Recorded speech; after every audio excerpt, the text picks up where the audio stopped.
Yo mga ka-office, muli tayo nagbabalik sa kadahilanan na nanakawan tayo ng cellphone. Ayan. So, ngayon lang ulit tayo nakapag-update dito sa Promax Motors. Ayan. So, sa araw na ito, papakita ko sa inyo yung bagong project dito sa Promax Motors. Ayan. Itong owner type Jeep na ganito yung dating itsura niya. So, sa unit na to, ang gusto ng nagpapagawa is magmukhang Tamiya yung unit niya. Ayan.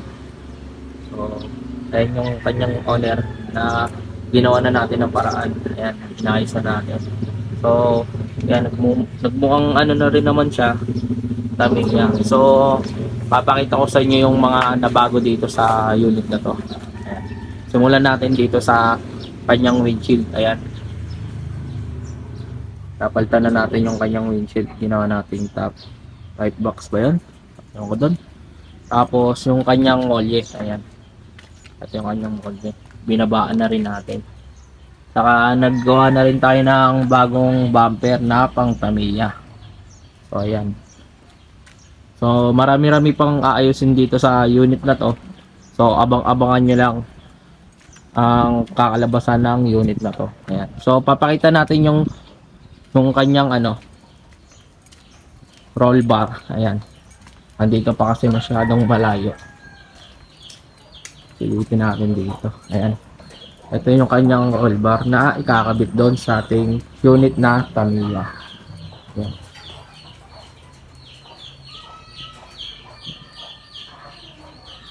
So ayan, napapansin nyo marami pang mga unit dito na malapit nang matapos at yung iba ngayon pa lang nasisimulan. Ayan. So medyo nauutal na tayo kasi ngayon lang ulit tayo nakapag-vlog. Ayan. Saka nawalan tayo ng cellphone at naging busy tayo sa trabaho. Ayan. So marami-rami pa ditong mga project dito sa Promax Motors. Ayan. Tulad nitong na to, paner na yan. Ayan. So marami pa nga ayusin dito.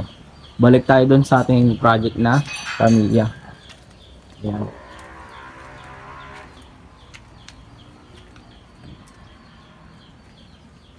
Lipin natin yung kanyang likod.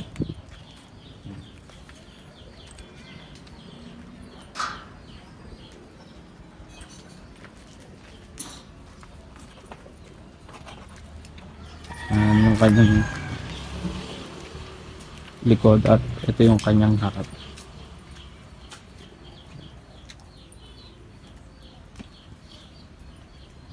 So yung kanyang itsura dati nga pala yun, yung nasa unahan na yun. So pero wala siyang bubong. Tapos ito yung kanyang nasimulan dito. So abang-abang lang kayo mga ka-office dito sa ating project na Tamiya.